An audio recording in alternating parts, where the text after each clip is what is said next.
Summer is here. Oh, but so much to do.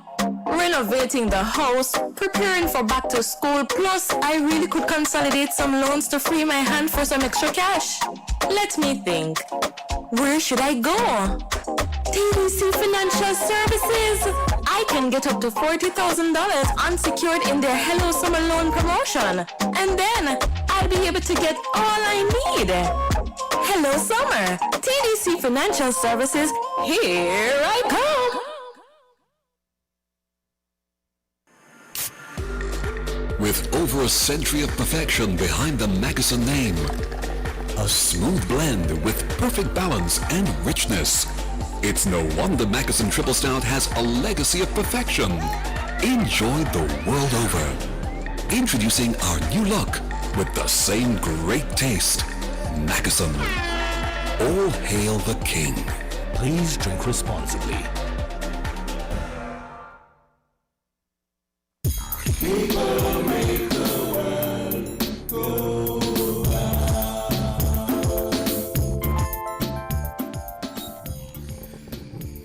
Good morning, everyone, and welcome to Inside the News. This week's edition is being hosted by Alarm Clock, a radio show that we do courtesy of Win FM, Win Media SKN, discussing national issues, issues of politics, issues of governance, issues of community, things that should be the interest of our people.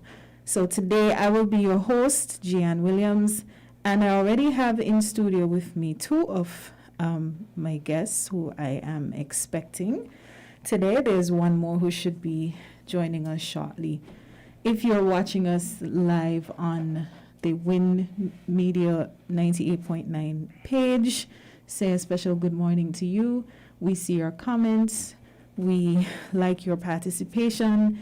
And of course, later on in the show, we can open the phone lines for your calls as well. So what are we talking about today? Today we're talking about farming associations and organizations for increased impact.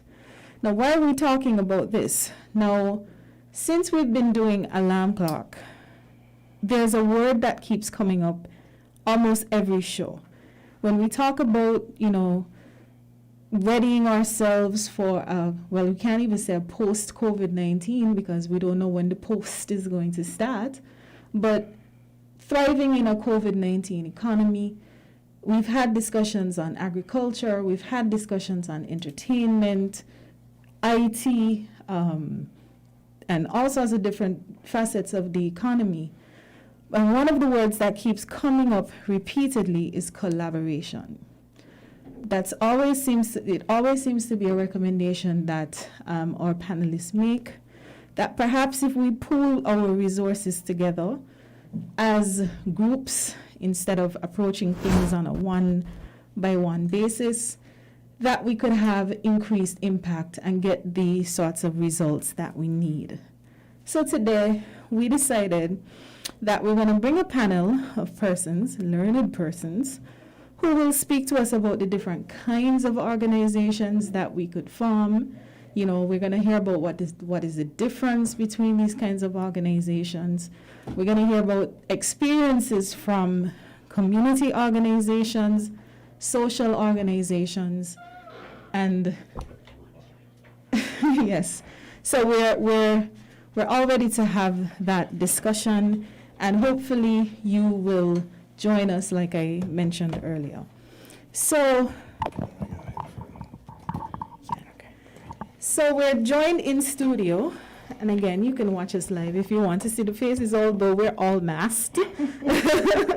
But you can still see the eyes if you're interested on the Win 98.9 Facebook page, and we welcome you to join us on the radio, as well, and phone. My apologies.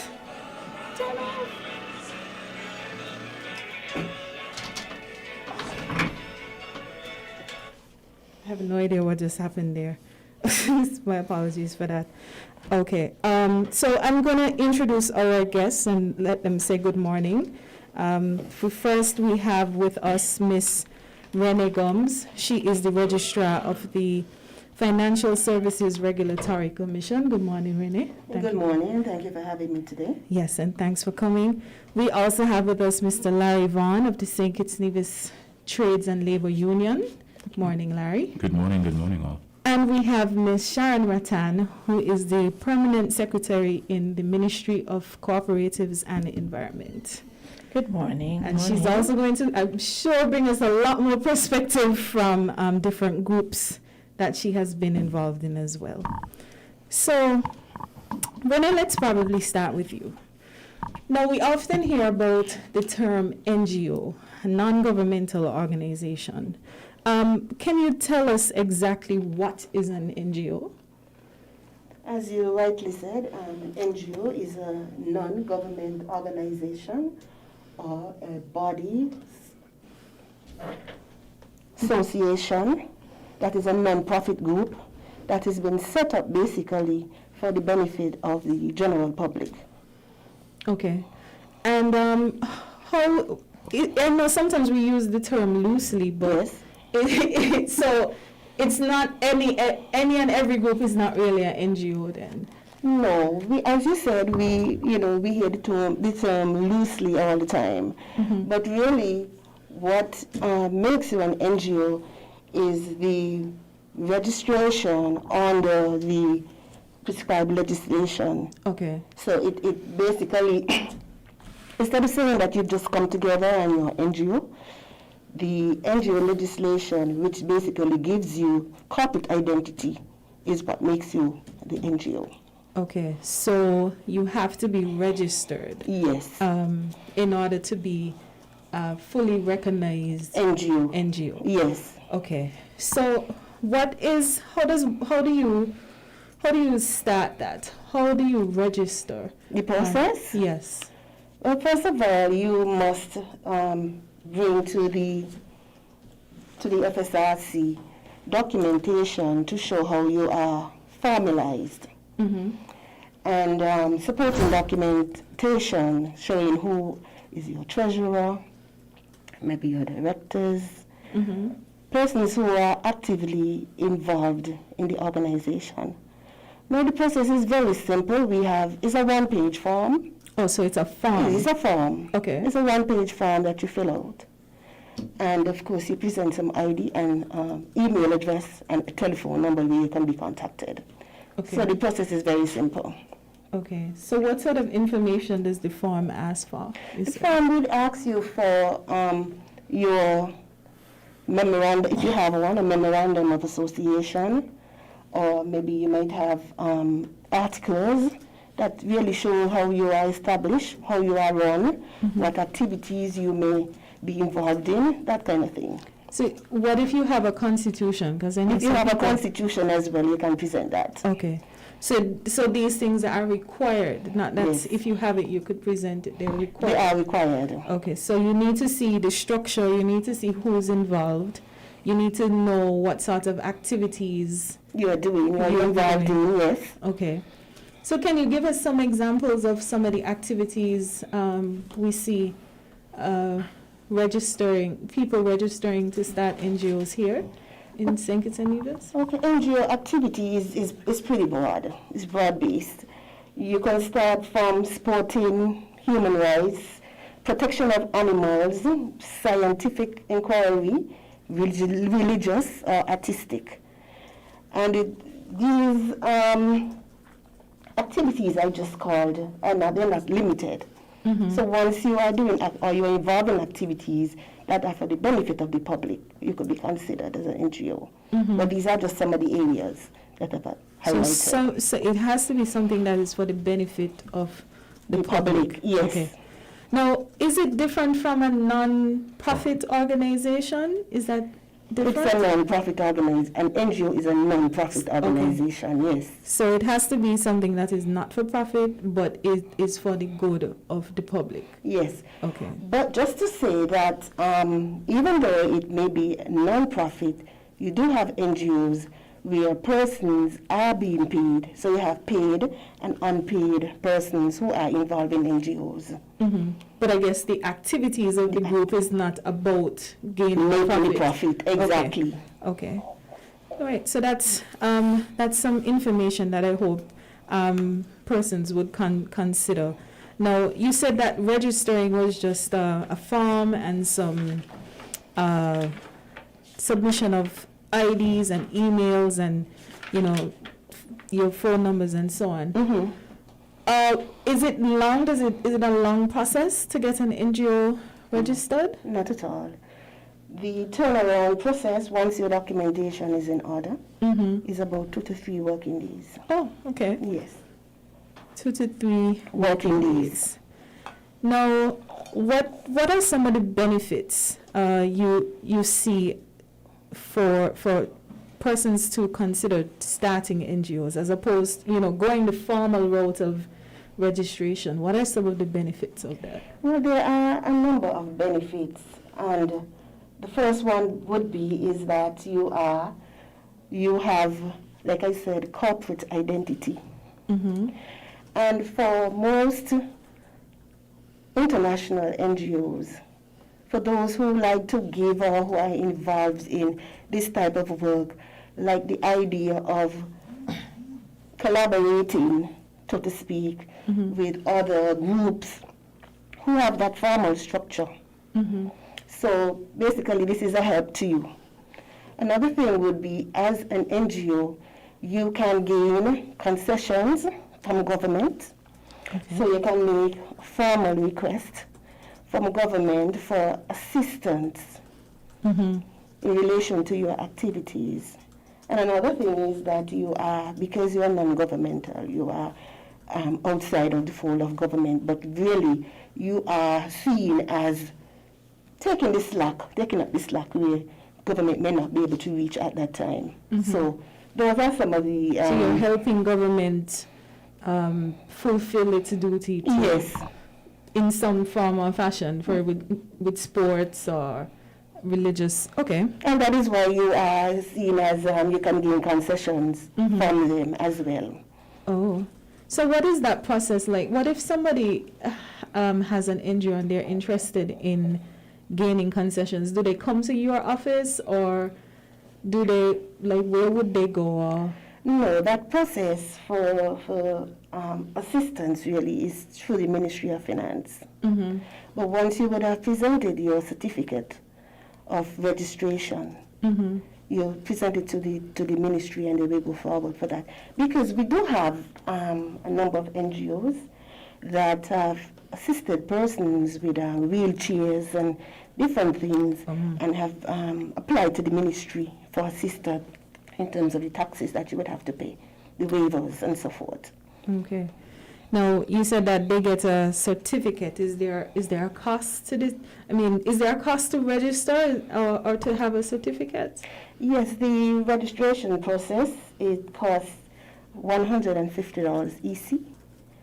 But after that initial $150, you only pay $20 every year just to keep the registration going.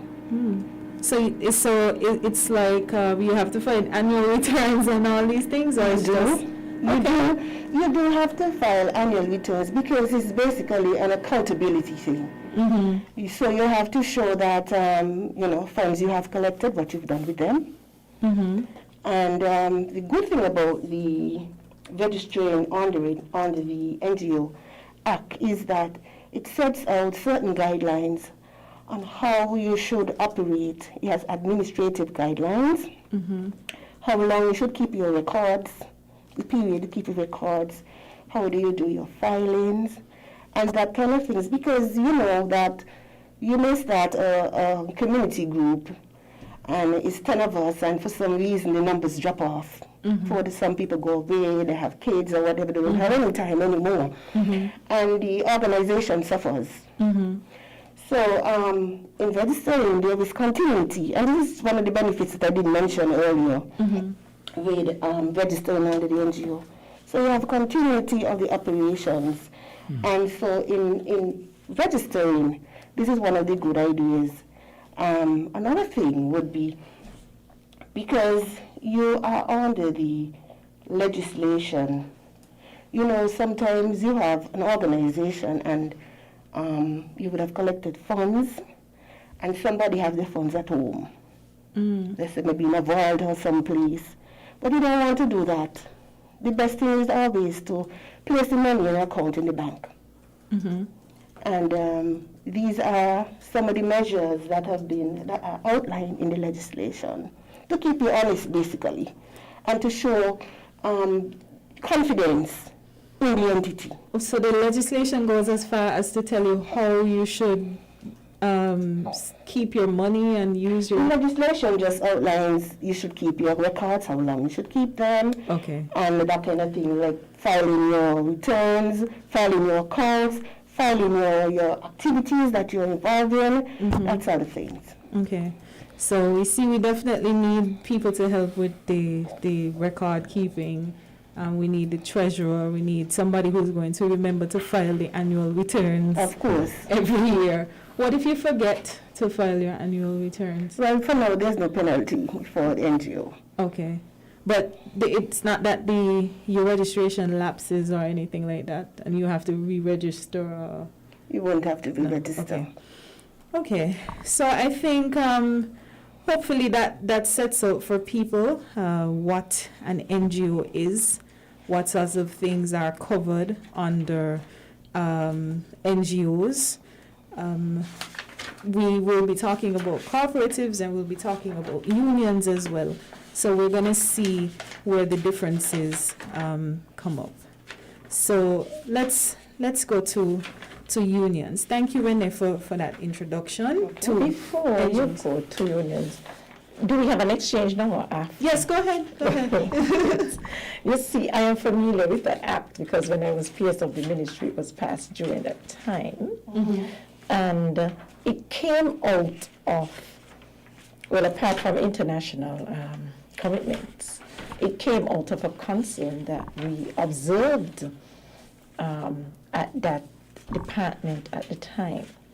Because, for one, many community groups exist, but many international agencies also, in order to benefit or access grant funding or any projects, they were now stipulating that you become an NGO. Okay. It appeared as though there was a lack of trust or confidence in community groups, not only saying it's over, about accountability. It was to strengthen accountability. Okay? But when we did it, some of our community groups, they were reluctant to upgrade. Because I think somewhere in it states, and then you could correct me if I'm wrong, you have to have a membership of 50, at least 50 persons. No. What is it? I don't remember correctly. Okay, first of all, let's backtrack a bit. The legislation came out in 2008, and since then... There was an upgrade or something. Yes. It's an amendment, sorry, during the time. And since then, we made a number of amendments to the legislation because we realized that some persons considered the fact that you had to be a company to qualify as an NGO, a company limited by guarantee, to qualify as an NGO. And we realized that it was a hindrance. And most persons, the feedback that we got from persons who came to our office said that it was a hindrance. So we did go and make some initial amendments and further amendments. We made amendments twice, and we made some last amendments to basically take out the stipulation that you have to be a company limited by guarantee. Yes. So that's no longer a qualification. It used to be like that. Yes, it used to be. But now the situation is that you can be, once you're a group, an association, you can come now and you can register. Is there a number? Membership, that's what I was trying to recall. No, they removed that one. No, there's no number requirement anymore. Because 50 sounds... It was a lot of people were very concerned about No, 50, I'm not certain where they're getting that 50 from, because 50 is a number that you get for a public company. Now you can have a one and a two-man company, now you can be a formal company. So the 50 comes from public company. Okay, that's So I guess when they took out that company, limited by guarantee thing. that Takes came out out as everything. Because there was a lot of reluctance. Yes, there were. Even up to now, I asked the question. Some people say, but you have to be a company. But because I know now, I said, no, you don't have to be a company. So you can be, companies can be 1 and 2 persons. A public company starts with 50 persons. Yes, so Okay. that's the difference. Oh, that is, okay. Yes. Thanks for that. So you just need to, so you can start your group, 1 or 2 people. Yes. You have your constitution or your memorandum of articles, so that we could, the And if you don't have that, Gian, if you don't have memorandum and articles, but you do have something that shows how you are formalized, How you and you got together, what are your aims and objectives, your goals, you can do that. And be Okay, accepted. so The last thing for clarification, because many persons also ask this, because just recently somebody told you have to have an attorney to do the application for you. Is that so? a big misconception. Yes, there's a misconception. It really, okay, what I would say is that, as I explained, it stemmed from the company limited by guarantee aspects, and only persons who are who are licensed to do business with the FSRC can present documents. So that, from that angle, that's probably where they got that information. Oh, okay. So you have to be a lawyer, licensed by the FSRC, to bring documents to us. But know that you don't have to be a company limited by guarantee. You can just go straight to the answer. You can get the form, fill Thanks out for that. yourself, and Yes. Thanks for that clarification. and it is $150. $50. Yes, with the documents. Yes. So we hopefully have a clear understanding of the requirements of an NGO, getting an NGO formally registered. We learned earlier that in NGOs, recognized NGOs have to be registered with the Financial Services Regulatory Commission. Yes. And so they are located on South Independence Square Street. So if you have any information, any questions, you all also have a website, a really helpful. Yes, we do What's have the a website? website. It's fsrc.kn. Okay. And just to give an idea of the type of NGOs that we have here Yes. registered with us, we have the Children's Home, we have PAWS, we have PALS, everybody knows PALS, and St. Kitts Medical and Dental Association. These are just some of the So organizations. even professional associations can be registered as NGOs. Yes. So it really, so they just, because I know, for example, I've always heard engineers. I know engineers have been itching for an association. So it really is just up to them to gather themselves and Yes. form. And we do have other NGOs like the Sea Turtle. This is what Yes, we do Monitor, have, yeah. yes, and we do have NGO that deals with solar paneling. I'm not remembering the name offhand, but there are other areas that you can go in. It's not sometimes people see NGOs as just maybe giving care packages and so forth, but it's so wide-reaching. So much other things that you can do. Well, I guess it goes back to Sharon's point about accessing grants and Yes. Exactly. loans. So once it's a objective or a purpose that the legislation would recognize, then you can register. Yes, because as I mentioned earlier, most international organizations will not even deal with you without Your NGO yes. status. without that status here. So, it's important. And we lose a lot. Let me just note that. We lose a lot because we don't have NGOs engaging in that particular area. Exactly. Yeah. Okay. So let's switch gears a bit to unions. So, morning, Larry, waiting patiently. Give us a brief introduction, like what is a union? Okay, good morning all. I'm looking at unions through the perspective of our topic, farming groups for increased impact. And the union is a collaboration of workers that the worker understanding that he or she is a part of the production process, that labor or the work is one of the four integral parts of the factors of production. There is capital, there is enterprise, there is land, and there is labor.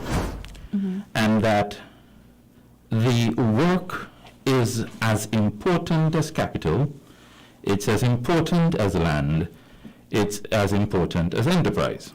True. And it deserves its reward as equal to capital deserves its interest, enterprise deserves its dividends, and land deserves its rent. And so one of the things one needs to understand when it comes to the union is, and to look at its impact, that the impact of labor will come from two things: its intent and its expectations. What is it that workers intend to accomplish when we come together? And what are the expectations of the union from those sitting outside the group, such as those stakeholders we will have to work with, those on whose part we make interventions, even if they're not members?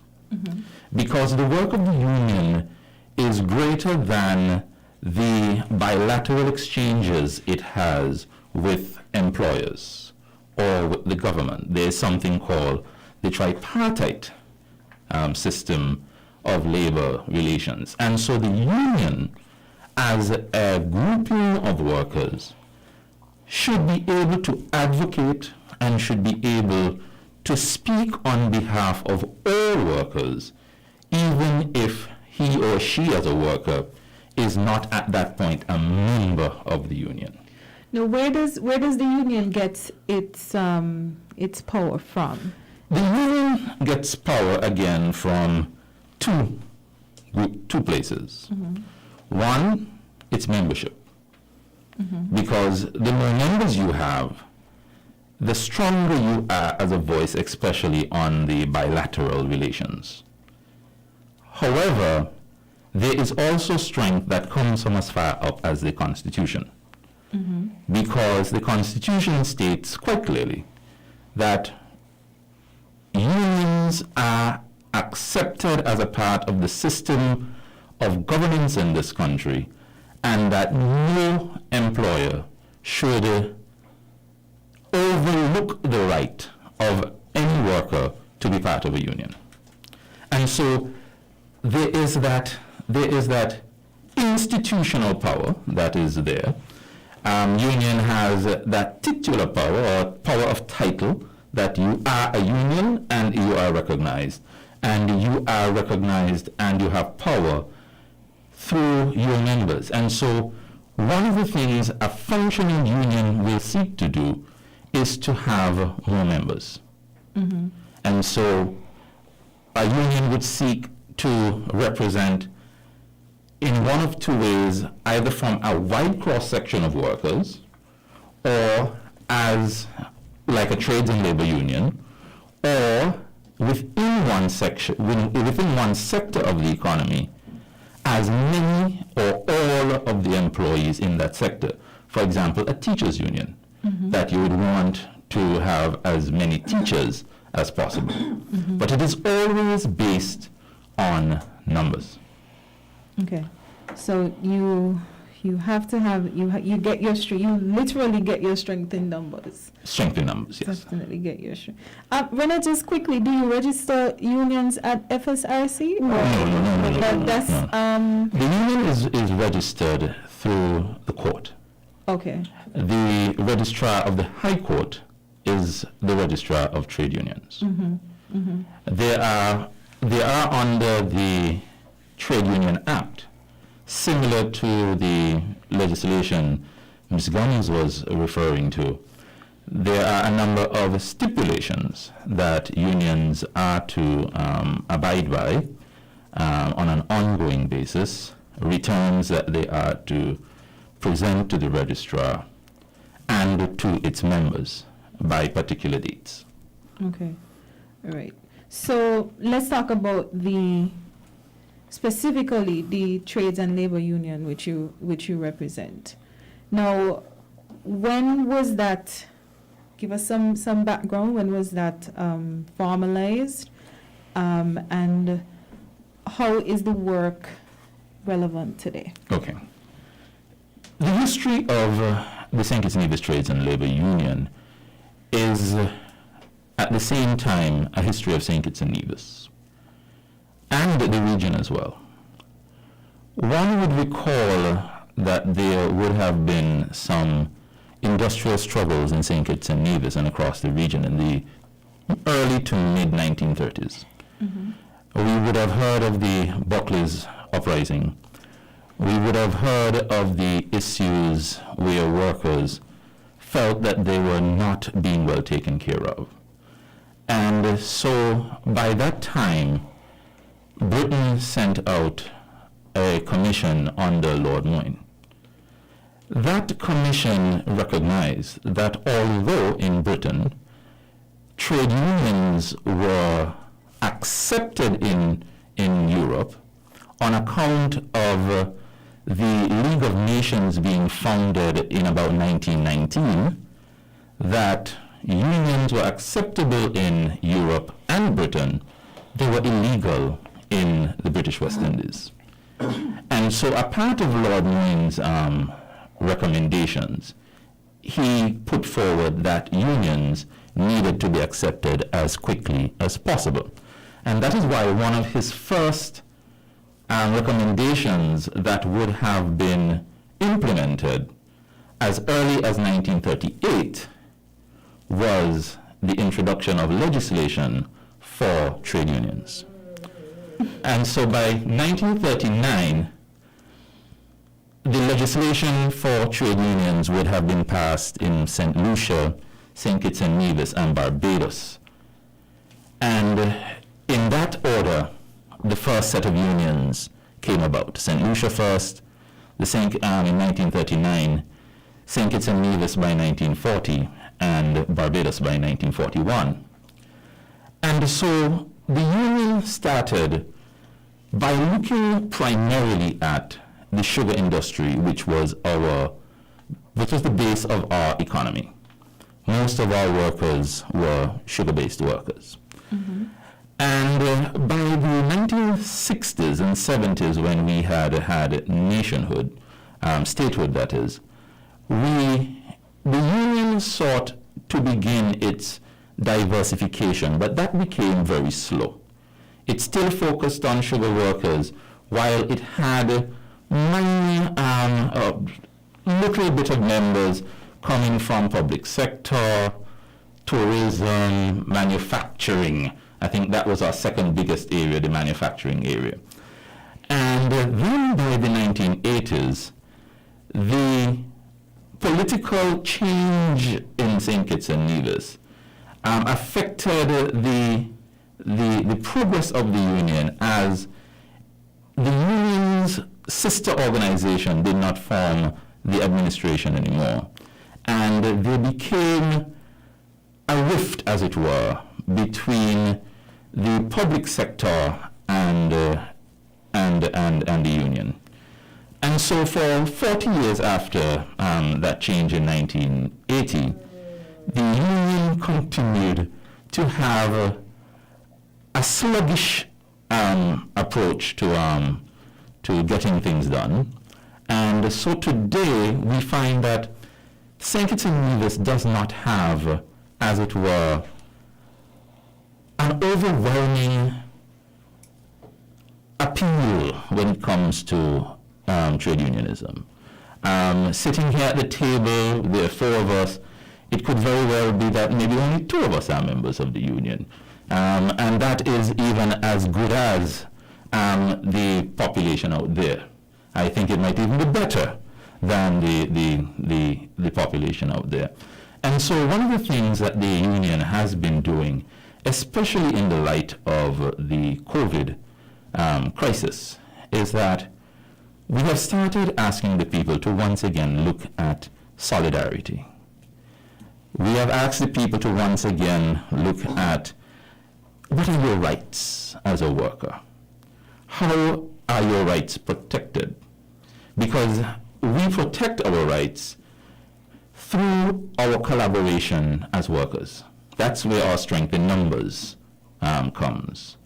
That if I am, or if a group of us are already unionized on our jobs, and we have formed a collective bargaining agreement on the job, the employer cannot change me from a monthly paid worker to a weekly paid worker unless the union agrees. And unless the workers to the union are able to negotiate for better terms. But where these things don't exist, the employer, I wouldn't say the employer has the right to, but the employer can try with impunity to do these changes without any drawbacks, because we will not want to take our employers to court one by one because we don't have the resources to do so. But where we can stand for our rights as a body, as a group, that is why we're talking about now forming these groups for increased impact. This is where now our expectations are able to be dealt with, because we are looking for what we need through our collaboration with each other.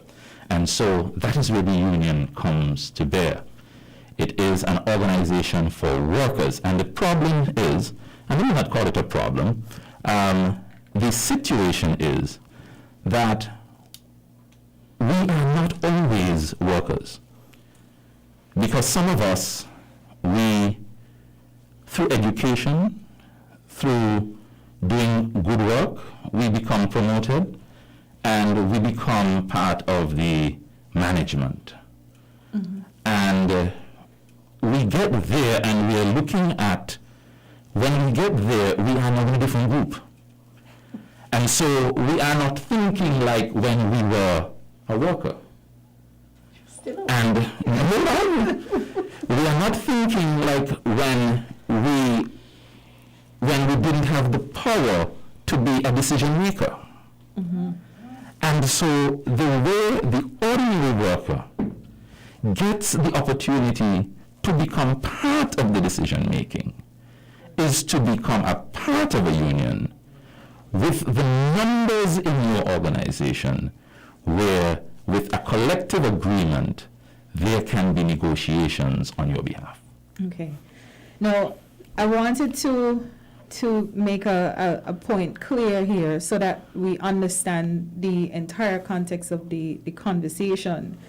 Now, Renee was speaking about NGOs, and we established that NGOs, the purposes of NGOs can be anything once it is something for the public good. It could be sports, religion, anything. Yes. But when we start talking about trade unions now, we understand that this is about collaboration, and I'll read directly from the Trade Unions Act. It says it's about the combination of, it means any combination, whether temporary or permanent, the principal purposes of which under its constitution, it relates to the regulation of the relations between workers and masters, workers and workers, or between masters and masters. See, the 1939 language is still there. Yes. So when we talk about unions, that that's the context that we're talking about in unions. So persons who might be interested in learning more about unions generally, you may want to look at the Trade Unions Act, which is available online. Julian, despite the antiquated approach of the language, what has been said there is quite pronounced, and I need to say something about it. That the trade union is not formed, nor does it exist, to be confrontational. Its work is to be collaborative with other sections of the community, with the employers, between employers and workers. Let me not say masters, employers and workers. And in that collaboration, it brings about the opportunities for growth in productivity within the work environment.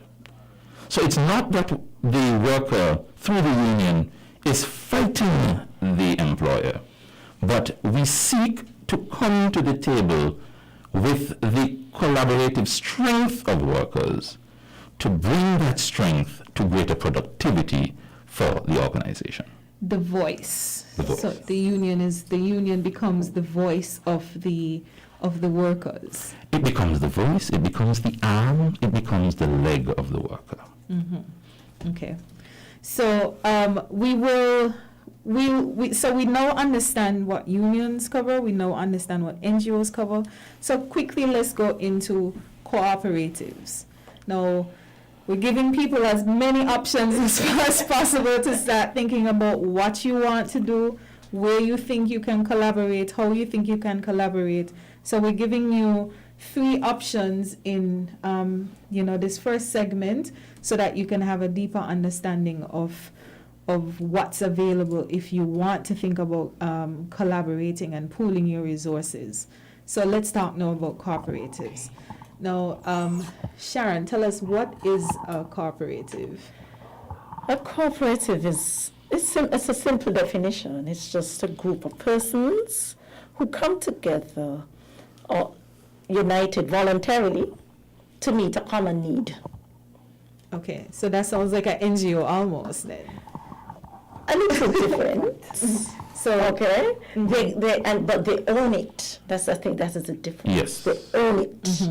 Okay, and it is a democratically controlled enterprise. They So the own members of a cooperative own the the cooperative. cooperative, And they're also the customers. and they're the customers. And Okay. Maybe give us an example of a cooperative, and then Yes, I can we give can an see example. how it differs. Okay, like the Gideon Force cooperative. They grow their food. They have their land. They grow food. They sell their produce. They have a system of you must have more than 50 persons. Okay, so this one has a Number. okay. Not 15. No, not 15. Not 50. Okay. Yes, and they come together to satisfy the needs. Okay, and that makes it easier for them, and they serve each other in the cooperative. So they do what they have to do. So every member, so for example, with Gideon Force, every member would grow, Yes, and then they share Yes. what they grow. yes. And They put also in a for- certain amount of money. They have shares too, you know. They have shares. There's a cooperative act. Okay? Number 31 of 2011. I think that's it. Okay, so they basically pool their resources, It's about pooling their resources together, helping each other, helping each other, and then at the same also time, serving and the serving the community as well. community. Okay? Okay, and it has to be at least 15 15 persons. 15 persons. These 15 persons. So if you want to join a cooperative, you can come together, but to form it, you have to come to the Department of Cooperatives. There's a registrar and there's a deputy registrar. Okay. So when you bring your idea about the cooperatives, they would see what you have, assess what you have, and give you guidance towards its formation. Okay. So, what sorts of groups do we see in St. Kitts and Nevis starting cooperatives? Is that yes. something that's popular? They're mainly limited to, well, we have how many cooperatives? We have SPACs. Most of them are agriculture-based. Okay. and agro-processing. Okay? You have SPACs, that's the Sandy Point Agricultural Cooperative Society Limited. You have the Liamiga Agricultural Society Limited, LACOS, and you have the St. Kitts Farmers Cooperative Society. You have the Gideon Falls Agriculture Cooperative Society. And you have the St. Kitts Agro-Processors Cooperative Society. I know that one. Yes, that one was given a jump start from out of the Basic Needs Trust Fund. Azila will be here later. I'm sure she could give some more insight into that to help them to come together because they went into agro-processing. Okay, now taking the raw material and making something. You have the Oral Fishermen's Marketing and Supplies Cooperative Society. And you have one that is completely women, FOIS, agricultural women. Yeah, that's the one I Yes, know. FOIS. And you have the beekeepers, the schools, the St. Kitts Schools AFEX Cooperative, who is located on Princess Street. They're a cooperative society. So how does, well, we see a store, but Yes, who sells all the books, the uniforms. It's a cooperative society. but they have members. The group came together Yes. to, this keeps moving, that's right. They came together and they invested, they invest their monies to provide the service because, you know, it is known for selling at a cheaper rate Yes. than Yes. laws, etc. So that really sounds like a good opportunity for persons who may not be able to invest on their own, but Yes, it's like a together. group coming together group to coming- make, you know, to facilitate more, how should I put it, not ordinary persons, but persons who could afford within that range. Okay. And that is the purpose, really, of the cooperatives, to make life easier, to give you easier access. Serve to each other and serve each other, serve your other community. people. Okay, you also have a taxi cooperative society.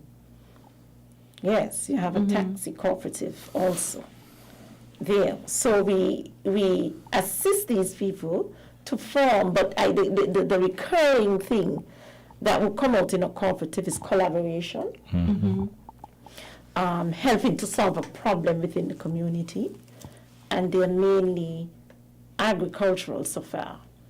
But the support we give them as a department is to help them to form, but we provide that support of forming your structure, training in your bylaws, helping to set up your memorandum, your bylaws, and giving them training. They get a lot of rigorous training in corporatism, the role of members, the functionality, the legal documents they require, help them to do business plans. Just this week, we had a business training session for them Okay. from Monday to Wednesday.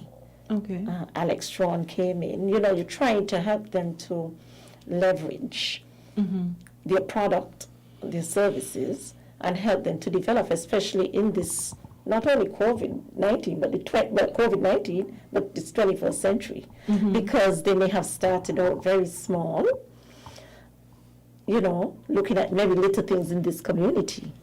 But now COVID-19 has impacted us, and food security becomes one of our major, it has always been there on our agenda, but it now needs to climb up the agenda. Yeah. You know, Urgent. and it needs more urgent attention. So how do we do that?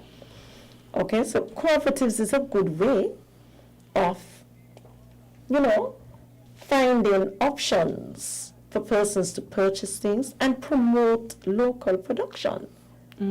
Now, we have these cooperatives, and one has to ask himself or herself, do we really see, you know, flooding of the market of a local produce? I don't know. We have to collect some data on that. We have to see, because you also have the separate farmers. Yeah, you have the individuals. You have the individual farmers. So what impact are they making in the communities in terms of, that's a bigger question for us to know, focus on. What about registration? Is it like NGOs? It is a one-page form. Is there a cost? And yeah. So for persons who might be thinking interested. about it, yeah. Well, it's facilitated by the departments. Totally facilitated. That is why there is a department of cooperatives. Totally, you go there and they guide you on how to do it. They actually give you that kind of support. Because what I've learned is that the groups themselves, the people themselves, they have to learn, especially in terms of the structure. They even help them with setting up their annual general meetings. They help them, tell them about how to get their minutes together, documentation. Because usually the cooperatives come up from a group and they talk, but the documentation is weak. Yeah, I think So that's every step of the way, they get that assistance from, even to plan the annual general meeting. So do you have to register like an NGO? You have to Yes, you have to register? register with the department. Okay. So you must be You registered. must be registered with the department. Okay. But I think people have three solid options depending on what purpose they may be thinking about collaborating. If it is employment issues with workers, you might want to consider joining a union, or it is open to persons to start a union if they so wish. Yes, yes. But Larry is a representative of one that already exists, so and he gave us some background into that. Can I just say Sure. something, Larry? I don't know. I have seen internationally cooperatives coming out of unions. There is Yes. a very close link Yes, between yes, unions I and can- cooperatives. I can say this much. Cooperatives are they're an integral part of unions because cooperatives are based on members. And where a cooperative functions well is that it provides goods and services for its members that they can use them either to have more affordable means of living, or make their costs of production cheaper. And so that is where the Beekeepers Association and the Agro-Processors Association, if they can now get their implements in by buying it as a cooperative and selling it to each member, causing the cost of production to be less, that more affordable cost of production makes their goods either more affordable, or even if they sell at a regular cost because it is an inelastic good, then they can make more monies by selling. Okay. And so that is what the whole idea of a cooperative is about, bringing down the cost.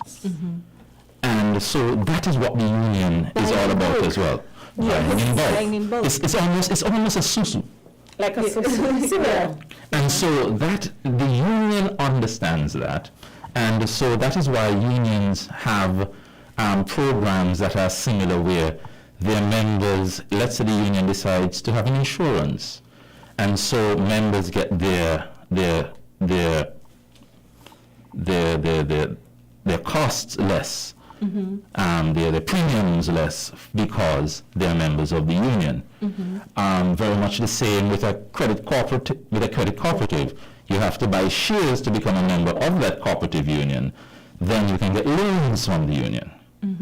So it's all about the members when it comes to the cooperative, which is very much the same concept as the union. I see. So And if the union wants to do more for the society, we will register and become a non-profit organization. yes, there's definite That's all I'm saying. things. Definitely. To note, years, many eons ago when I taught, the teachers' union, He's a student. then it was a bit active when I went into teaching in the early 1990s. And they had a cooperative. They had the concept where they used to buy in bulk. But it appeared to be short-lived. And every month, you get your, toilet paper, whatever, in bulk, and you got it cheaper than if you shopped in the supermarkets. It used to happen, but I think it waned. Do you have to register every year? Do you have to cooperative? With a cooperative? No. Okay, so once you Because register, you're under the constant monitoring. okay, So everything, it's set out for you in a criteria. You just meet the criteria, and they monitor them constantly. so can you tell people where your ministry is located, just in case they The want to? department, for years, it has been associated with agriculture. But now it's now aligned with environment. So they're in the same spot. They're on the property of the Department of Agriculture. What I don't remember the Lagreed. The Springfield going up to your Lagreed, yes. You just go in. It's a building on its own. Soon as you enter the gate, they're on the left. Okay. So if persons want more information about cooperatives, you know where to go. We are 2 minutes before, well, by my clock, I don't know if it's going before our midday break. We made sure we dealt with Renee first. She's leaving us after this hour. So, Renee, any closing comments? Anything you want to add? Appeal to persons? Just to say that our office is located at South Independence Square, opposite the High Court Registry. And I want to make an appeal to persons to come to our office, get the information, because, sometimes people are misinformed. And we do have some updates to the legislation. So come to the office and speak with anybody at the front desk. And if not, you can ask for me. My name is Renee Gomes. And I could vouch for your staff. They're really helpful. Very helpful. Very, very helpful. Very, very helpful. They're knowledgeable and extremely welcome. Welcoming. So please come to our office and we have flyers available. So you can come and get a flyer and get information out there. Okay. Larry, are you staying with us? I think we said 1 hour, but I don't know if we'll see. People might have called, so I will hold on just in case. Okay, all right. So we gonna take a break for the midday news. Thank you to Renee for joining us and enlightening us about NGOs. I think you've cleared up a lot of misconceptions that people may have and shared information. When we come back, we're switching a bit to more community-focused youth group, community-based groups we'll be talking about. So join us back at 12:30. This is Inside the News with Alarm Clock, and we'll be back.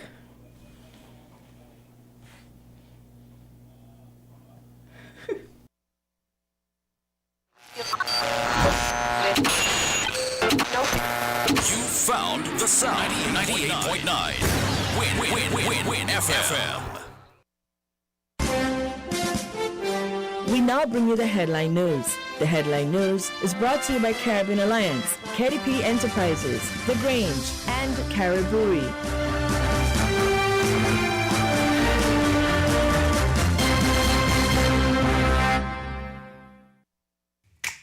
Maybe it's the way the brilliant gold liquid reflects our sunshine, or how the bright blue of its label mirrors the clear Caribbean skies overhead.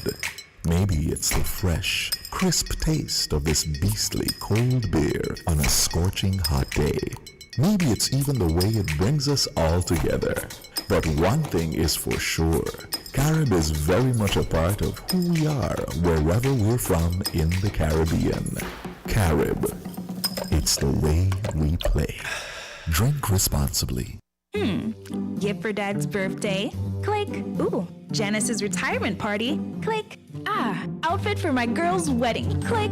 With TDC Airbox, you click, we ship. Register for your free U.S. mailbox today and shop all your favorite stores online. Enjoy the convenience. Free consolidation up to £10. Competitive rates. Free package tracking account with live notifications. Free delivery and, of course, excellent customer service. Visit our website at tdcairbox.com and register today. For more information, visit our offices at the C.A. Paul Industrial Site in St. Kitts and Penny's Industrial Site in Nevis. Follow us on social media at TDC Airbox. TDC Airbox. You click, we ship. Terms and conditions apply. We are faced with tough decisions every day, but choosing the right home or motor insurance shouldn't be one. You need fast claim settlement from a company that's been rooted for over 31 years. And don't forget the A Excellent rating by AM Best. Make the intelligent choice. Caribbean Alliance Insurance. Reliable insurance that you can count on.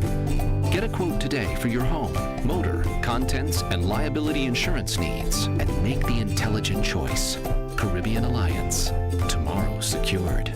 Local agents, Dalil Walwyn & Co. Limited. Telephone 465-2631 or 469-5303 for the Nevis office. Shipping your cargo shouldn't be a hassle. It can be as easy as a single call to Amerijet International, your worldwide cargo transportation solution. We provide all the services you need to ship your goods anywhere in the world, whether your shipment is fresh, frozen, large or small, alive or hazardous. You can count on Amerijet to deliver it safe and sound. Amerijet International. By land, sea or air, we get it there. For more information, visit us online at www.amerijet.com or call us at KDP Enterprises at 466-9595. Did you know that the Grange Healthcare Facility is the first purpose-built, non-governmental healthcare organization on St. Kitts? It's situated at Otley's, 7 miles east of Basseterre in beautifully landscaped surroundings. The Grange has a team of highly trained professionals and provides care that's rated as being comparable with UK and North American standards. The Grange offers varied accommodations to suit your individual needs, and our all-inclusive packages make the cost of care per hour the most competitive on the island. Services include convalescent care for all ages, daycare facilities for older adults, rehabilitation services, and training and continuing education for healthcare providers. For more information, call 466-5525 or 465-8020. Fax 466-8221 or email thegrangehealth@gmail.com or visit our website at www.grangehealthcarefacility.com.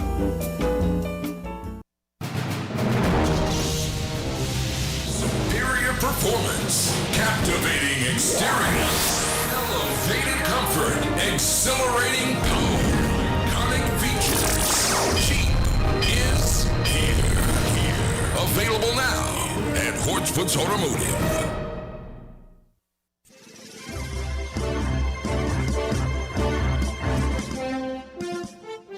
With the WIN headline news, I am Kevon Brown. And I'm Devon Cornelius. Making the headlines, St. Kitts and Nevis passes 1,000 COVID-19 cases. In the Bahamas, nominations are in for the upcoming September 16th general election. Internationally, Hurricane Ida, the 9th named storm of the season, made landfall in Cuba and is making its way towards the United States, expected to make landfall as a Category 4 hurricane. Now, the details.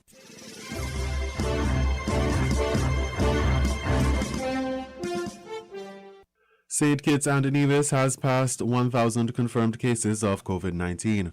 St. Kitts and Nevis is in the midst of a third wave of COVID-19 infections, and the recent surge in cases has pushed the COVID-19 cases of infection to 1,024.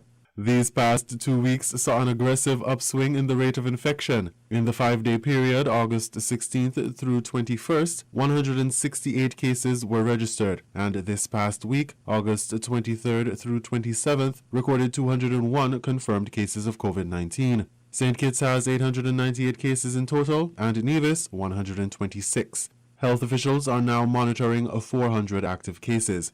Since June, the Lambda variant has been in circulation, and samples have been sent off to test for the Delta variant, plaguing more than 100 countries, including Jamaica, St. Lucia, and Barbados. St. Kitts and Nevis confirmed a patient with the Delta variant, but they were in quarantine and recovered from the virus. Officials are suspecting that the Delta variant may well be in circulation. We in a battle, a war against the COVID-19 virus. So starting last week, we are noting a surge, an increase in our numbers, and this is signaling the beginning of our third wave. So it's a battle. We are fighting for our lives. We are fighting not only the Lambda variant of the COVID-19 virus, but probably the Delta variant. We have evidence that there was one individual who came into country and was diagnosed with the Delta variant. The individual recovered. So at present, we are not absolutely sure if it is in circulation. However, we sent off a batch of samples to the Caribbean Public Health Agency for genomic sequencing. So in another week or two, we will know for sure if the Delta variant is in circulation. But from where we sit in the Ministry of Health, it looks like that's the case. Shared Chief Medical Officer Dr. Hazel Laws during the last press briefing hosted by the National Emergency Operations Center. There is some positive news, however, as vaccination rates continue to increase this past week. From August 23rd through 27th, 1,728 doses were administered, 223 were first doses, and the vast majority of doses, 1,505, were second compared to the previous week's 511 total doses administered. The current batch of AstraZeneca vaccines, with just about 1,100 doses left, will expire in a few days on August 31st. The next day, September 1st, the Ministry of Health will roll out the 11,700 Pfizer BioNTech vaccine doses for individuals 12 years and older.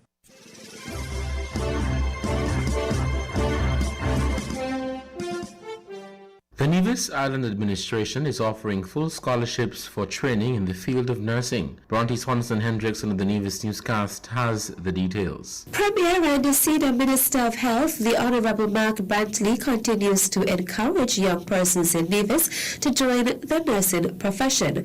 As noted by the Premier, the Nevis Island Administration continues to offer full scholarships to persons who are interested in receiving a training in nursing. I know that jobs are tight. The reason for that, of course, is obvious. We've had a downturn in our economy due to COVID. And one of our significant industries, tourism, has all but shut down. I therefore know that there are many young people out there who are looking for something to do. I am urging you to consider nursing. It is a notable profession. It is one that the island needs. And the government of Nevis continues to offer full scholarship assistance to those seeking to pursue nursing at the Clarence Fitzroy Bryant College on St. Kitts. We are urging you, if you're out there, you're hearing me, we're appealing to you to come forward and enter the nursing fraternity. A shortage of nurses remains one of the main challenges of the island of Nevis, the Premier notes. We have been forced to encourage retired nurses, many of whom have given decades of service already and who are entitled to enjoy their retirement years. We have been forced to encourage so many of them to come back into the service. We have been forced to go as far as the Philippines to hire nurses. We have gone to our sister Caribbean nation of St. Vincent and the Grenadines to hire nurses. And so we're saying to our own people that there's an opportunity here to enter the nursing profession, and the government is prepared to provide assistance to allow you to achieve that goal. We have recently welcomed 3 local nurses to our team last month, and today we also recruited Nurse Ishanda Jacobs, who I'm told is from St. Vincent and the Grenadines. I hope I got that right, but who has come to us from Antigua. And so we welcome Nurse Jacobs, and we welcome the others who have joined us, and we encourage youngsters out there to think about nursing as a profession, to have something to do that is worthwhile and that makes a significant contribution to the island of Nevis. Premier and the Senior Minister of Health, the Honorable Mark Brantley. Thanks, Bronte.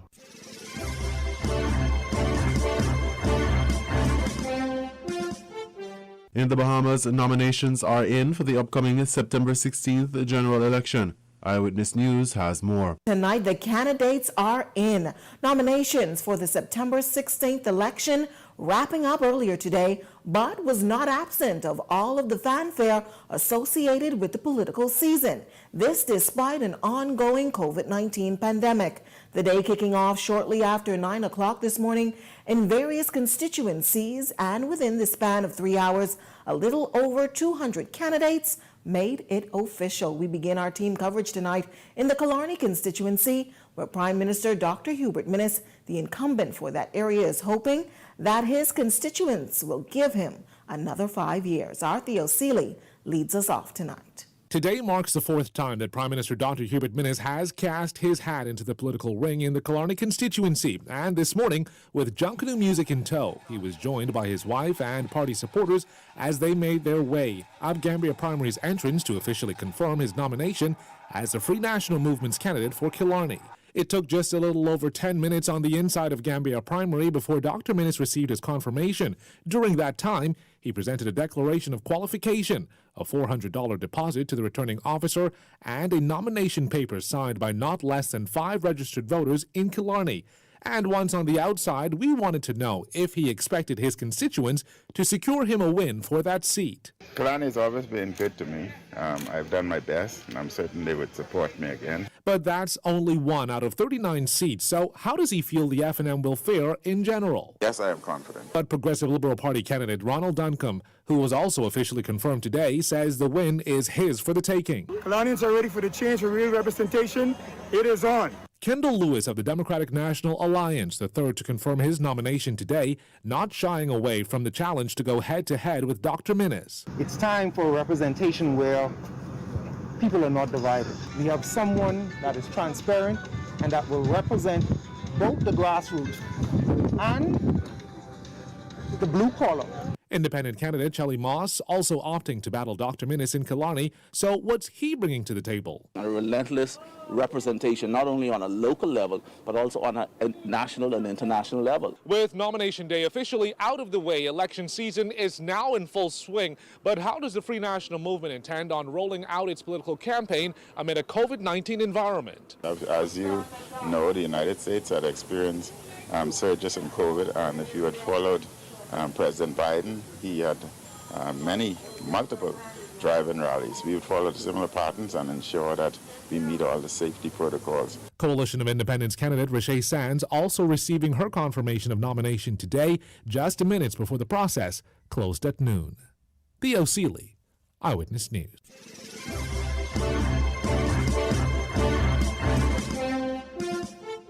We now bring you these international reports.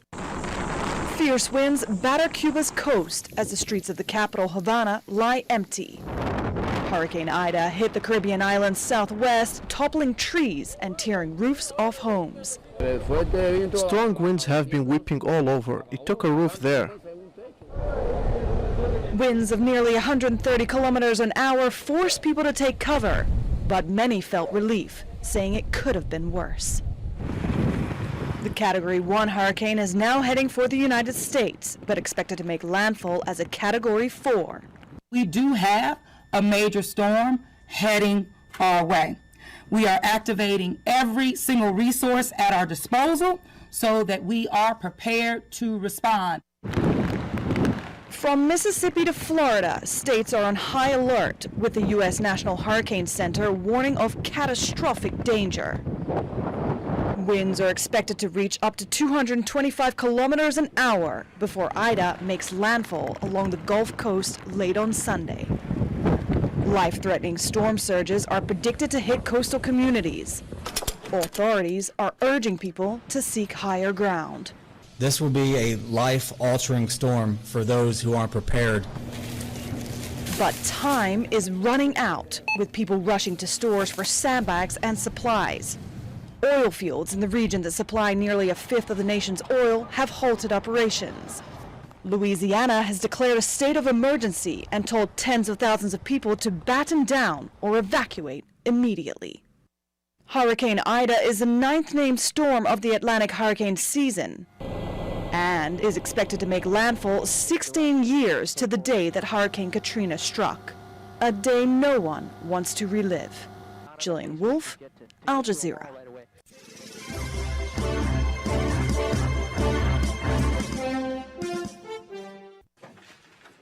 For 53 years, it has been no after no. Attempt number 16 got Sirhan the result he wanted.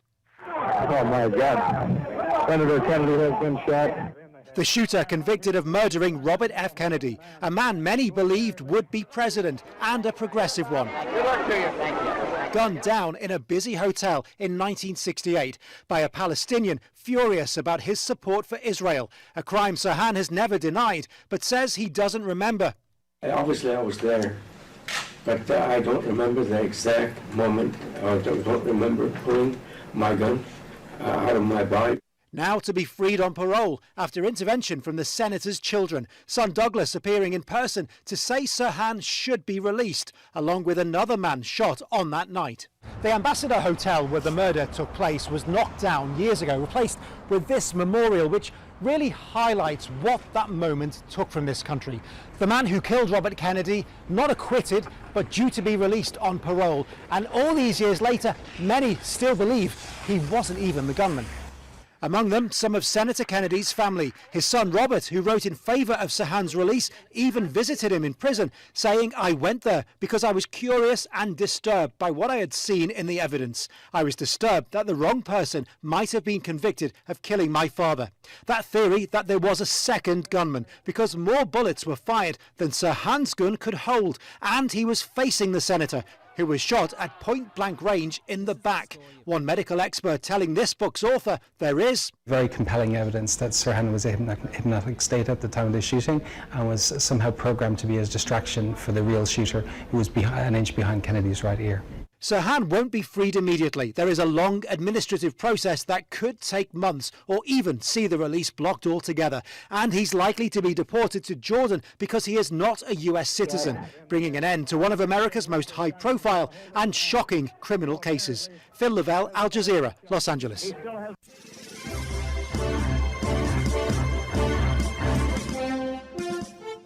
You were listening to the WinFM Headline News on 98.9. Our top stories were: St. Kitts and Nevis passes 1,000 COVID-19 cases. In the Bahamas, nominations are in for the upcoming September 16th general election. Internationally, Hurricane Ida, the 9th named storm of the season, made landfall in Cuba and is making its way towards the United States, expected to make landfall as a Category 4 hurricane. Thank you for listening.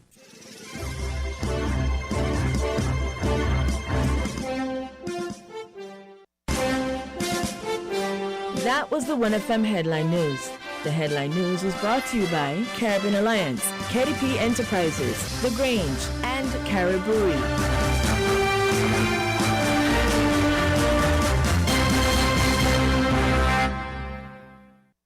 Supermarket shoppers understand that convenience matters. At Hortspurs Value Mart IGA, we know that price matters most. Ample parking and the widest variety matter. At Hortspurs Value Mart IGA, we know that price matters most. Clean, spacious aisles and the highest level of customer service all matter. At Hortspurs Value Mart IGA, price matters most. We've renewed our commitment to guarantee the lowest prices in the Federation. Why? Because we understand that in this tough economic environment, price matters most. Shop smart. Shop Value Mart, where price matters most. Farms Estate Nevis and Wellington Road, St. Kitts. Price matters most. With over a century of perfection behind the Mackeson name, a smooth blend with perfect balance and richness. It's no wonder Mackeson Triple Stout has a legacy of perfection. Enjoy the world over. Introducing our new look with the same great taste. Mackeson. All hail the king. Please drink responsibly. We are faced with tough decisions every day, but choosing the right home or motor insurance shouldn't be one. You need fast claim settlement from a company that's been rooted for over 31 years. And don't forget the A Excellent rating by AM Best.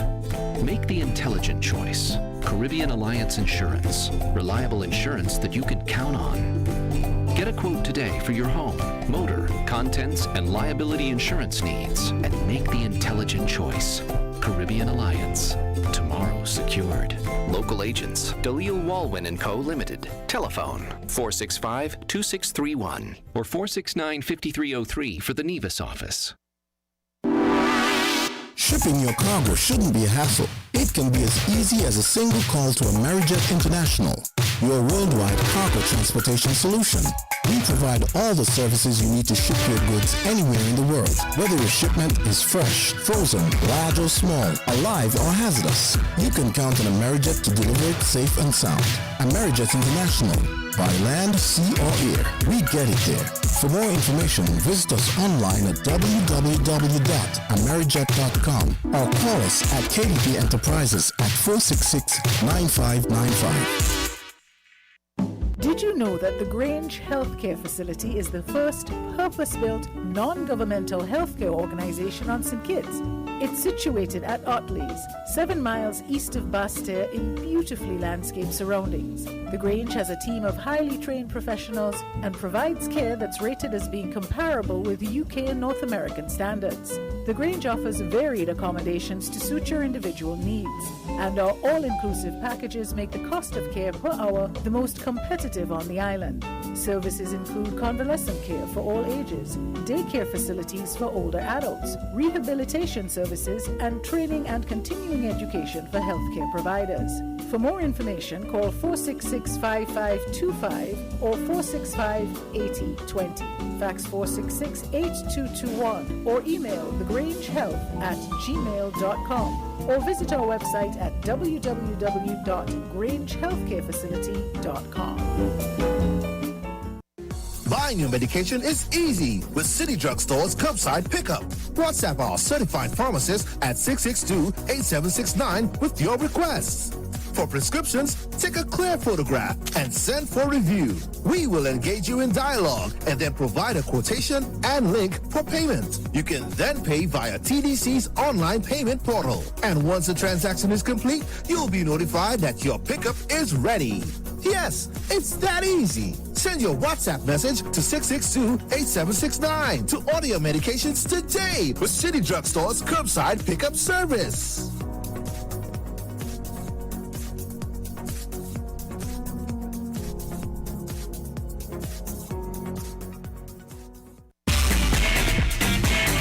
From the South, 98.9.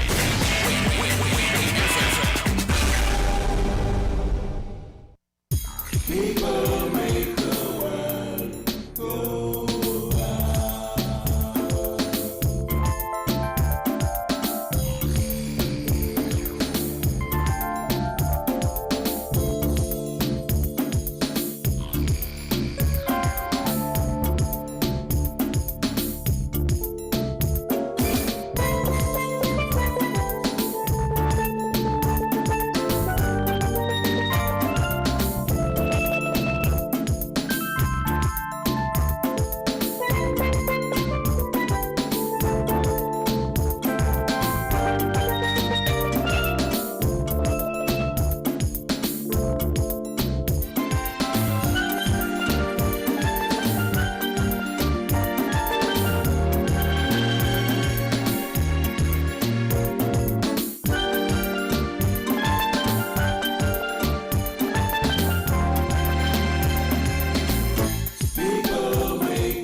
Insurance Company Limited.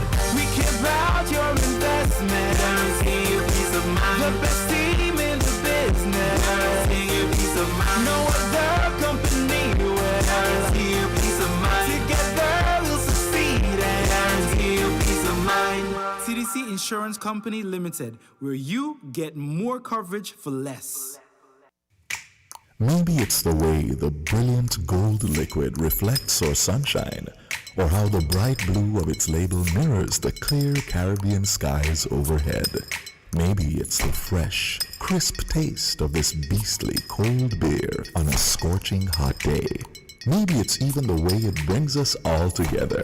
But one thing is for sure, Carib is very much a part of who we are wherever we're from in the Caribbean.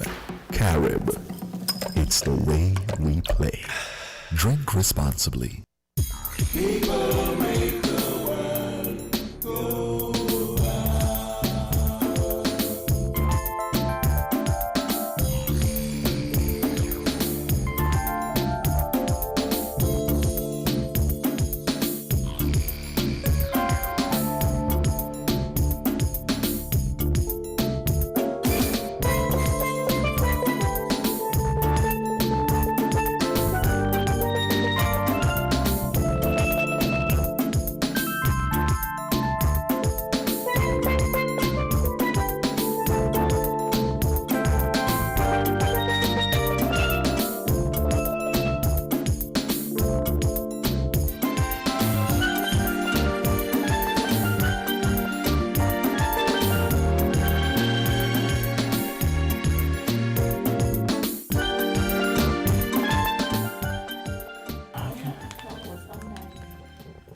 Okay, good afternoon again. Well, it's yes, afternoon More bullets now. were fired than Sirhan's gun.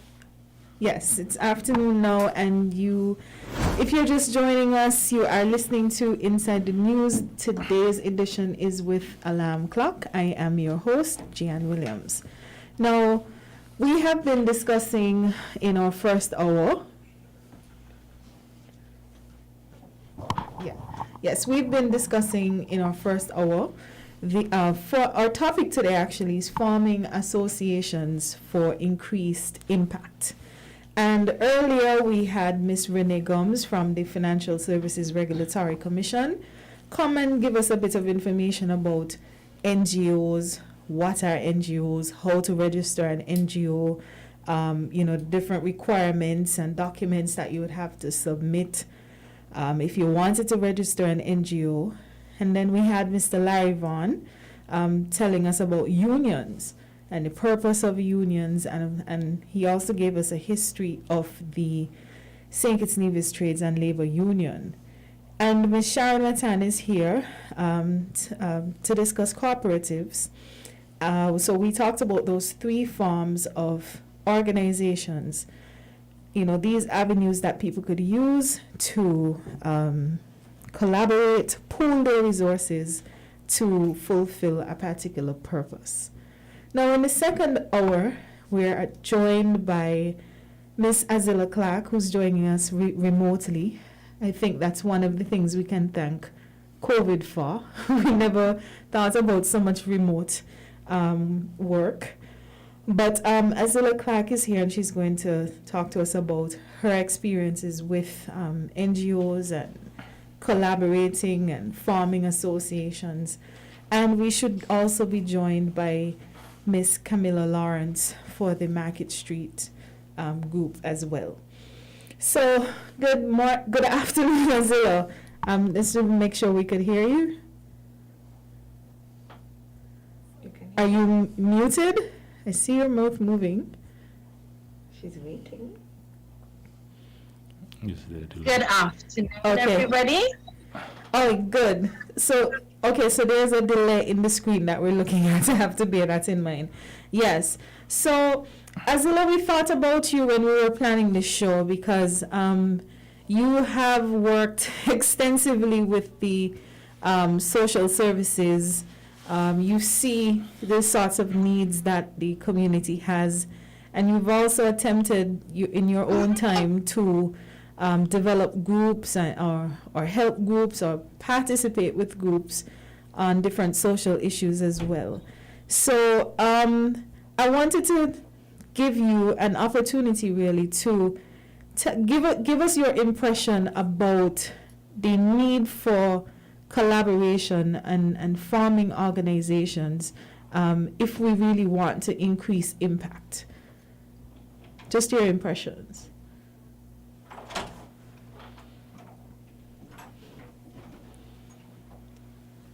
Not hearing you. Certainly. Good afternoon to everyone again, and thanks, Gian, for the opportunity. What I can say about joining groups and organizations.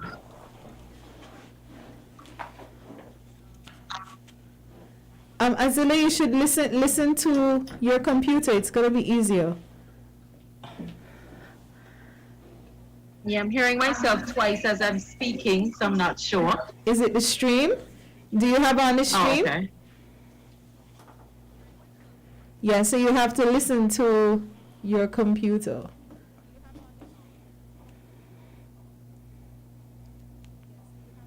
Are we? You muted?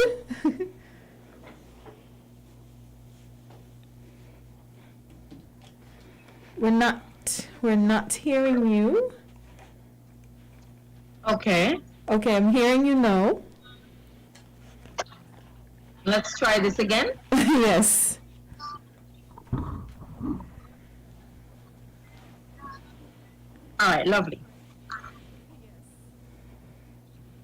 So we were asking about your impressions about... So what I would like to say about joining groups and organizations is a...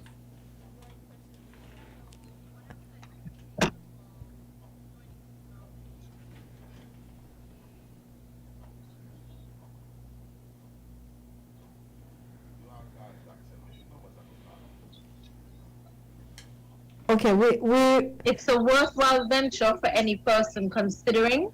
It has a lot of skills building opportunities.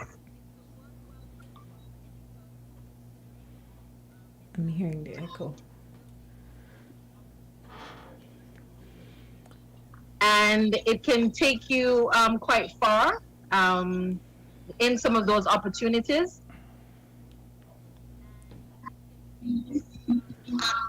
Okay, Azula, we're going to I think you're listening. We have a delay in the stream, so if you're listening to the stream, that's why things may sound a bit choppy. So you might want to turn that off and just listen to the Zoom link itself, the Zoom chat. Sorry.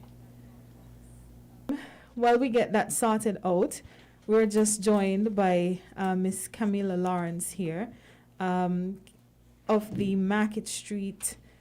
Is it the Market Street? Yes, Market Street Group. So Camilla, could you tell us a bit about your group? Okay, thank you for the opportunity. I represent the Market Street Community Development Group.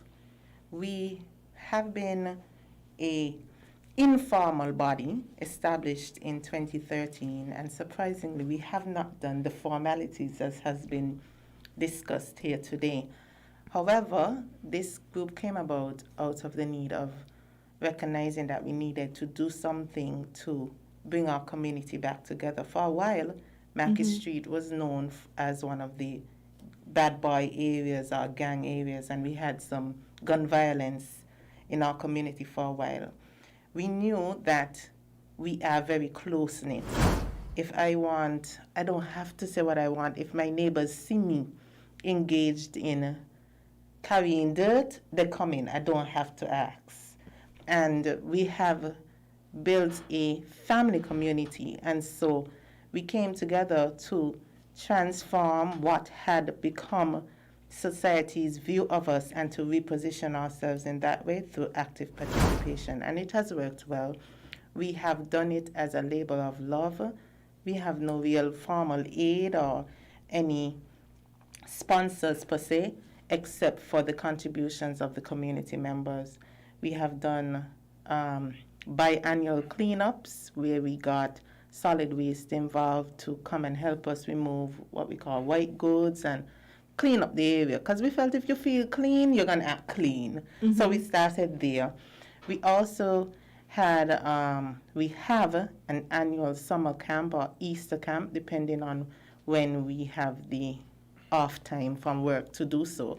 So we engage our children, even last year when it was the COVID had been new, where we could have had a games week. So we try very often, we've tried very often to come together and stay together, and it has really borne tremendous fruit. I don't know the last time I hear about a gangster from Market Street, because we are so intimately involved. We have the little challenges, we have those teenagers that give us trouble, but they are attached to mentors. Interestingly, one time, and this came out of, I can't speak about this group without the influence of Dr. Alexander. He has been a community member, he's from his neighborhood, and when he came to us, Bam, and being an elder in the community, Valencia Sider, now a permanent secretary, Sabu, because we are so integrated into sports, in basketball, because that's the central area of our community. Everybody, whether you're a teacher, doctor, lawyer, sanitation worker, everybody has some experience being in Dorset Park. So when he came together and he said, you know, guys, we really need to do something, this is what we've done. So that is what we've been doing over the last 8 or so years, 8, 9 years coming. Okay. Yes. So I want to get a clear understanding. This just started out by just a conversation between people who just figured they were going to do something about the situation. That's it, and that's how it has been. We have no formal structure. We have no president, no secretary, no treasurer. We just come together, recognize a need, and we work and we fix it. And it's just, as you said, it's just out of love. Just out of love. Have you all ever thought about getting formalized, or you don't see a need for that? We have recognized the need, especially as it relates to getting aid from established organizations, and most recently we've been working on a project to formalize it. But being the informal person that we are, it's kind of challenging, you know. There's like you're going away from your roots, but we recognize the importance of being properly established. So we are heading in that direction right now. Okay. Well, Miss Renee Gums was here earlier talking about registering NGOs. That's something you might Yes, I listened. Yes, so and she showed me the form. It's really short, and so that's something you might want to consider. Even if you continue working the way that you do, but you have a structure in place that, you know, international organizations might want to. Yes, we recognize the importance of registering and so we started the process. Is just to hand in the form, actually. So tell me, what do you see as some of the challenges in this group in terms of collaborating and getting things done? Do you have any challenges? People issues? None. Very little.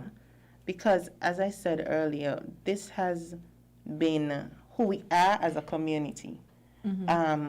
We support each other's. We support each other's businesses. We support each other's celebrations. We support each other. If my neighbor is building and he needs help, he don't have to ask. That is something that we do. So in terms of people and resources, we don't have that challenge. However, we are challenged for funding because we are a small community, and so it's like you're going back to the same source all the time to fix the things that needs to be fixed. And I see you all have a very active exercise group. Where did that idea come from? Soccer Fitness, that is one of our new babies. We've done this back to school thingy and all of that, but nothing has resonated so well as to become really a national symbol now, because we see everybody else getting on board, and we encourage it, other communities to form their own soccer fitness groups and so on. So that came about from my realization while I was home last year during the lockdown. If I feel so anxious and uncertain and agitated, I'm sure others feel the same way too. They don't know how they're going to feed their families and so on. So I brought it to the team, and you know, some of them was like, I don't know if that would help because people gonna be hungry after they done exercise. People gonna still be frustrated after they exercise. We started on day one, and I said, just give it a try. We're gonna just do 6 weeks, and I'm only looking for 20 females to come out. The first day, we tried exercising in the small community space that we have, the in-house area that we do schooling and tutoring and stuff like that. And it was so packed. We had to immediately move outside. So day one, we had over 40 persons, and I'm sure you've seen the numbers, a really big movement. And we have celebrated our first year because we went from 6 weeks to 12 weeks, and we already almost... You probably can't stop now. No, I tried, but they're not letting it go. So we are holding to it, and we've seen the tremendous benefits. We're not only an exercise group, it's an extension of the community. We have persons coming daily as far from Lodge, Christchurch, and people in Sandy Point, all over, coming to be a part of it. And it's not just exercise, as I've said. We've established a family. We celebrate the weight loss, we celebrate birthdays, we celebrate graduations, we talk life skills. So it's more than just the exercising, it's the benefits of being in a group, because so many persons don't have that safe space that they could talk and be vulnerable, and we offer that. Because weight loss is not just about the fat, it's self issues and deeper things so that we tend to talk about and work on through Soca Fitness and through the Market Street Community Development Group. Okay. So you guys have definitely had an impact in the community, and it's being felt throughout St. Kitts as well. So I want to know, what do you see as, so you've told us a bit about the challenges, but tell us what you see as the strength. Why is it having this impact, you think? One of the reasons why it's having an impact is because as we're in leadership, we recognize the importance of transformation leadership. I don't want to be the spokesperson forever and ever. I realized Doc set me up because he came and he said, Cam, I have an idea and we're going to work on it and so on. And the more Cam gets involved is the more he step back. Well, he gonna leave me. So he's like, Cam, you handle this. He handles the more formal parts and stuff like that. And I am now tapping into the younger persons. I can name out a young man, too, a matter of fact. Janos Bagnall, Mr. Bagnall. I didn't call him. And when I talk about my people, this is how she literally has goosebumps. Yeah, it means a lot to me. I didn't call Janos. And day one, he showed up. And sometimes we say, I'm a very independent woman, and I could say I don't need a male figure or whatever, but I've seen the impact that he has brought to this group, because when Cam trying to shout over the ladies to say, oh, your son's Janos only had to say, done with it. And everybody fall in line. Like, he's not here right now. And the other day they was giving me trouble, and I said, if Janos was here, I was going, everybody stop. Like, okay, Cam, we focus. Then there's Davel. Davel works at Skillick. Davel, I known from a baby, very quiet, very observant, but now he's stepping into the leadership role. He is encouraging. Some days when we don't feel like doing it, that's the first message we get in the morning, because we found more than the exercise, there's a group now. So when we don't feel like it, here he comes in the morning. Good morning, Queens. This is what you're going to do today. Accountability. We need that sort of, involvement. And that's how groups grow. So that's one of the benefits of where we're going in terms of the growth of Market Street Community Development Group. Okay. That's good. That's good. So you recognize needs. You've been able to have an impact in your members to the point where they see themselves now as leaders. I think this is a really good success story for other community groups and other groups as well. So it doesn't necessarily have to be about the formal structure, but I think what the example from the Market Street group has shown is that once you have committee, you need committed people. What I'm also getting is that you've been able to provide programs that are benefit to people as well. So you don't just get up and just figure you're going to do something and then nobody supports it, but these people will genuinely support it and you're seeing a benefit. And I know I've seen the pictures of the weight loss for members of your group who are doing the Soca Fitness and so on. So it is, I think your group is a really good case study on how, on how, you know, groups can have an impact. Azilla, are we good? Are you? Hi, Jan. Yes, I've been listening. Okay, good. Okay, so we have you good now. So I just wanted to, yes, get from you. What are your views in terms of forming organizations for impact? Well, to follow Camila is one, as you said, it's a good case study. I strongly recommend that persons join organizations. I know we have different experiences about organizations, but they are skill building, personal development, and just if you want to make an impact.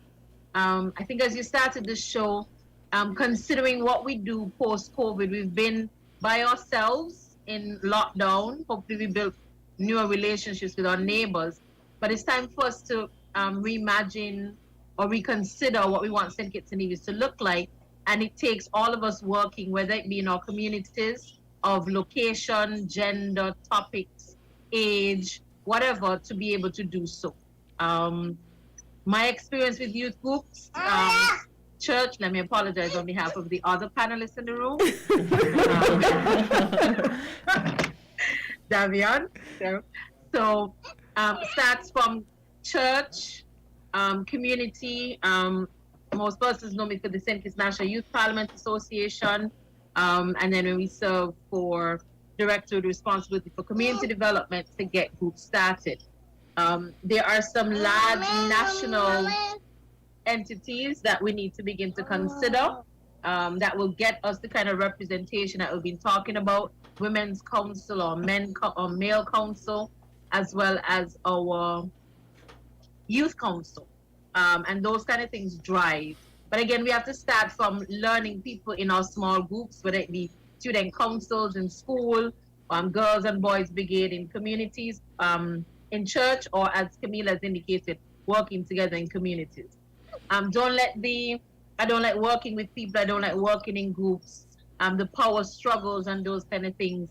They're all learning experiences. We may not deem them that way when we're going through them. But even if I could take this opportunity and say the thing that I always recommend organizations do, especially when forming, and Camila, hopefully your group is going through those growing pains, would be about your constitution or your bylaws. And that saves you so much issues later on when personalities begin to arise and issues begin to challenge. So definitely, but overall, I cannot say enough about joining groups and organizations. Okay. You mentioned that you were, you had a lot of experience with the Youth Parliament Association, who is celebrating 20 years this year. And I think as one of the founding members of Skanaipo, I would like to know, it would be good for you to tell the public how it started, because an interesting point that I think is going to come out from today is that these bigger movements started in the very simplest and smallest ways. So tell us a bit of how Skanaipo got started.